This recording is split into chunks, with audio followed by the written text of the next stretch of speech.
A busy night for Tri-Centers. Tess Casey, 3 golds to her name. Tess, tell me about tonight and how we're feeling with how it's gone. I feel great about how tonight's gone.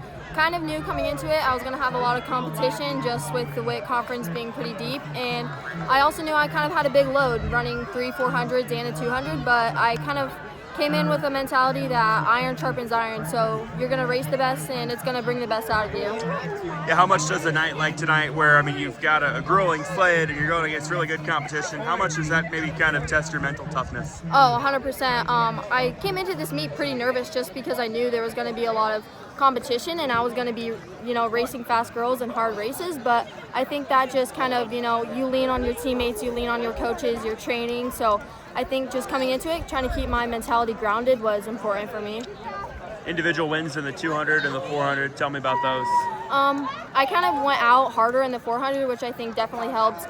I got my PR. I've broke a minute finally this year. I was been pretty frustrated with the 400 not being able to break that 1 minute time, and then the 200 I knew I had to give everything I had right out of the blocks. So I feel pretty good about those. I believe it was a conference record in the sprint med, and overall, you guys have had a really good night in the relays. Tell me about that relay, and what is it that has allowed the relays to be so good for you guys this year? Yeah, definitely for the sprint med, it's been one of my hardest races just because running a 400 first race of the day, you're not really warmed up, you're not really ready. That's been a hard race for me, but I went into this race just, try to get an extra good warm up in, and then I think just competing with the girls, trying to gut it out, get that little extra edge to it at the end.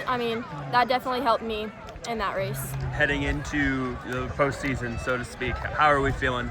I'm feeling good. I'm just trying to not get too worked up about other people's times or comparing my times to my past times. I'm just trying to stay mentally grounded, not get too, worked up, but also just trust the training. Once you're this far, there's not really much else you can do but, trust the training. Hey Tess, awesome job tonight. Thank you.